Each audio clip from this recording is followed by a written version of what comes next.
Madame la Présidente.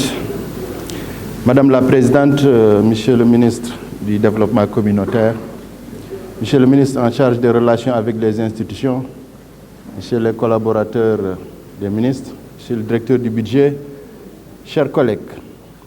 Monsieur le ministre, le Président de la République, Son Excellence Monsieur Macky Sall, un homme d'État éclairé, épris de justice sociale, a bien voulu créer ce ministère stratégique sur l'équité sociale. Et vous avez l'honneur aujourd'hui de corriger la fracture qui existe parfois entre le monde urbain et le monde rural, mais entre certaines couches de la société. Je voudrais vous féliciter parce que je n'ai pas eu l'occasion de le faire en commission technique. Monsieur le ministre, les Sénégalais reconnaissants sont aujourd'hui convaincus que les projets mis en place par le président de la République sont en train de transformer le pays. Dans ce cadre, je voudrais saluer l'ensemble des réalisations qui ont été faites par le PUDC. Aujourd'hui, en termes de pistes de production, en termes de forage, l'hydraulique pastorale, surtout aujourd'hui dans le département de Linguère et la zone sylvo-pastorale d'une manière générale, le visage du monde rural est en train de changer avec cette vision du président de la République. Je voudrais féliciter le directeur du PUDC, notre ami Cheikh Diop. Mais Monsieur le ministre, je voudrais attirer votre attention sur un certain nombre de faits qui pourraient améliorer l'efficacité du travail sur le terrain. Au début de la mise en place de cet important programme du PUDC, dans les collectivités territoriales, on a eu à cibler, en tout cas pour l'installation des équipements, un certain nombre de villages. Et il y a eu des retards dans l'installation de ces équipements. Après l'installation, il y a eu des comités de pilotage qui ont été créés. Et aujourd'hui, le processus est un peu lent.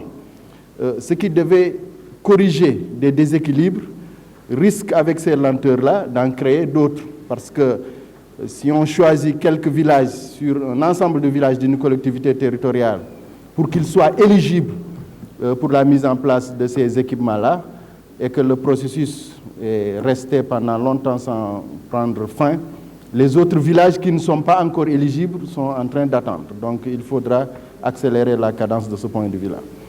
Monsieur le ministre, pour la couverture maladie universelle, moi je trouve que le taux d'adhésion qui est aujourd'hui enregistré, en tout cas le taux d'enrôlement dans ces mutuelles que vous avez cité dans votre rapport à 49%, moi je vois que c'est un succès. Parce qu'il y a quelques années simplement, le monde rural, les gens n'avaient pas cet esprit mutualiste. Et aujourd'hui, les mutuelles de santé dans ces communes, anciennes communautés rurales, sont bien gérées.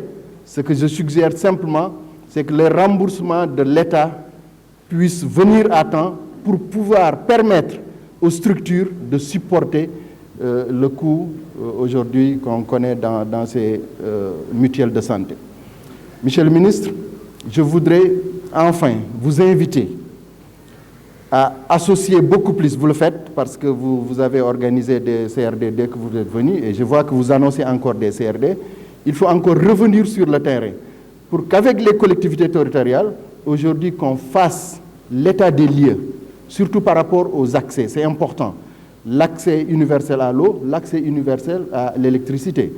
Que les collectivités locales, les collectivités territoriales donnent aujourd'hui les quelques hameaux ou les quelques villages qui n'ont pas été encore touchés par les programmes pour que rapidement, d'ici 2025, que l'ensemble de ces préoccupations soient prises en charge.